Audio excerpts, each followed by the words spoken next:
Supreme Court Justice Jackson's second error reveals another industry gone woke. Jackson's error exposes left's woke corruption of the field of medicine. Supreme Court Justice Ketanji Brown Jackson's defense of racial discrimination is falling apart. It's now well known that Jackson repeated an embarrassing falsehood while defending affirmative action in college admissions. In her Students for Fair Admissions dissent, she asserted that matching black physicians with black patients doubles survival rates for newborns, a claim that's equally unbelievable and factually unsupported. But this is not the only mistake Jackson made. Her second error shows the diversity industrial complex's deep corruption of medicine, and its threat to Americans' health. Jackson wrote, "Research shows that black physicians are more likely to accurately assess black patients' pain tolerance and treat them accordingly, for instance, prescribing them appropriate amounts of pain medication." A footnote refers to an amicus brief from the Association of American Medical Colleges, AAMC, the same source that led to Jackson's first mistake. The AAMC brief refers to 4 studies in support of this claim. Yet none of them examine whether black doctors are better at treating the pain of black patients. All 4 document black patients' problems with pain management, but crucially, not one examines the efficacy of doctors of different races. The AAMC either failed to read the research or deliberately created this claim out of whole cloth.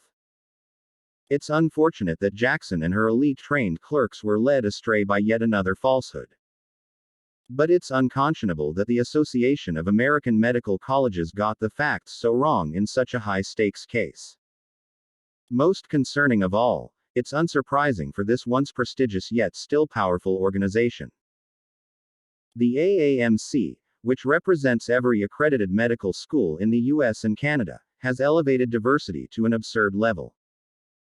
It holds, as an article of faith, that medical schools must recruit more black students, even if that means discriminating against students of other races and lowering standards for admission.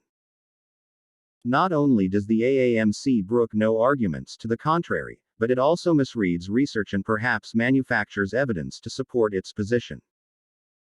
These are the actions of a radicalized organization, one that puts political demands above its stated goal of improving medical education. The AAMC's faulty justification of race-based admissions, seen in its amicus brief, is bad enough. Yet the association's extremist turn doesn't end there. The AAMC has quietly graded its member schools' commitment to diversity, equity and inclusion. Through Freedom of Information reports, we have found reports from 34 medical schools, detailing their implementation of 89 AAMC-approved DEI initiatives. The list includes hiring and promoting professors based on DEI metrics, creating a permanent DEI bureaucracy, lobbying for DEI policies at every level of government and making DEI a key learning outcome. The average medical school has complied with 85% of the AAMC's wishes. The corruption of curriculum is especially concerning. Last summer, the AAMC released new diversity, equity, and inclusion competencies, which effectively dictate what medical schools teach. Future physicians must now master intersectionality, describing how each identity may result in varied and multiple forms of oppression or privilege related to clinical decisions and practice. Other mandatory topics include colonization, white supremacy, acculturation, and assimilation.